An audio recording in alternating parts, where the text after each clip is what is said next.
എല്ലാ ദിവസവും മുട്ടേ നിൽക്കണം. മുട്ടുകുത്താൻ പറ്റത്തില്ലെങ്കിൽ എവിടെയെങ്കിലും അടങ്ങിയിരിക്കണം. ഇരുന്നിട്ട് പരിശുദ്ധാത്മാവേ സംസാരിക്കാവോ എന്ന് ചോദിക്കണം.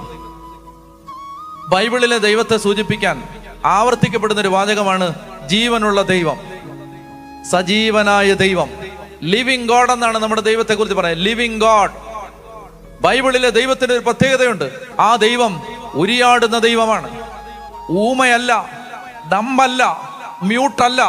ദൈവം മിണ്ടുന്ന ദൈവമാണ്, ഉരിയാടുന്ന ദൈവം, സംസാരിക്കുന്ന ദൈവം. ആ സംസാരിക്കുന്ന ദൈവം ചരിത്രത്തിലുടനീളം സംസാരിച്ചതിൻ്റെ ലിഖിത രൂപമാണ് നിങ്ങളുടെ കൈകളിലിരിക്കുന്ന ബൈബിൾ. ആ ദൈവത്തിന്റെ സംസാരം നിലച്ചിട്ടില്ല. ആ ദൈവത്തിന് ജരാനരകൾ ബാധിച്ചിട്ടില്ല. ആ ദൈവം ഒരു പടുകിഴവനായിട്ട് വെള്ളെഴുത്ത് കണ്ണാടിയും വെച്ച് വടിയും കുത്തിയിരിക്കുകയല്ല. ആ ദൈവം ഇപ്പോഴും സംസാരിച്ചുകൊണ്ടിരിക്കുകയാണ്. ഈ കാലഘട്ടത്തിൽ ആ ദൈവം സംസാരിക്കുന്നുണ്ട്. നിന്റെ കുടുംബത്തെക്കുറിച്ച്, നിന്റെ സഭയെക്കുറിച്ച്, നിന്റെ വീടിനെ കുറിച്ച്, നിന്റെ സ്വപ്നങ്ങളെ കുറിച്ച് ആ ദൈവം സംസാരിക്കുന്നുണ്ട്. എവിടെയാ നമുക്ക് കാലിടറിയെന്നറിയാവോ? നമ്മളിത് കേൾക്കാൻ ഇരുന്നിട്ടില്ല. നമ്മളിത് കേൾക്കാൻ ഇരുന്ന് കൊടുത്തിട്ടില്ല. പറയണം, കർത്താവേ ദൈവത്തിന്റെ പദ്ധതി എന്താ ചോദിക്കണം. എക്സ്പീരിയൻസ് കൊണ്ട് ഇറങ്ങരുത്, അനുഭവം കൊണ്ട് ഇറങ്ങരുത്.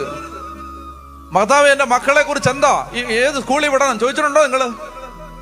ഏത് കോളേജിൽ വിടണം, ഏത് വിഷയം എടുക്കണം, എങ്ങോട്ട് വിടണം, എല്ലാം ഇപ്പൊ കാനഡ എന്ന് പറഞ്ഞു പോവല്ലേ? ചോദിച്ചിട്ടുണ്ടോ? കർത്താവേ എന്റെ കുട്ടിയെ കുറിച്ച് എല്ലാവർക്കും ഒറ്റ ഓപ്ഷനേ ഉള്ളൂ, കാനഡ അയർലൻഡ്, കാനഡ അയർലൻഡ്.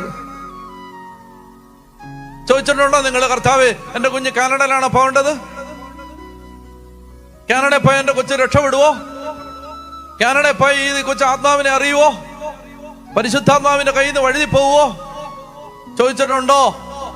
അപ്പൊ നിങ്ങൾ പറയും ചോദിച്ചാ ഞങ്ങൾക്ക് മറുപടി കിട്ടുമെന്ന്. നന്നായിട്ടിരുന്നൊന്ന് ചോദിക്കുക, കിട്ടുമില്ലെന്നറിയാം.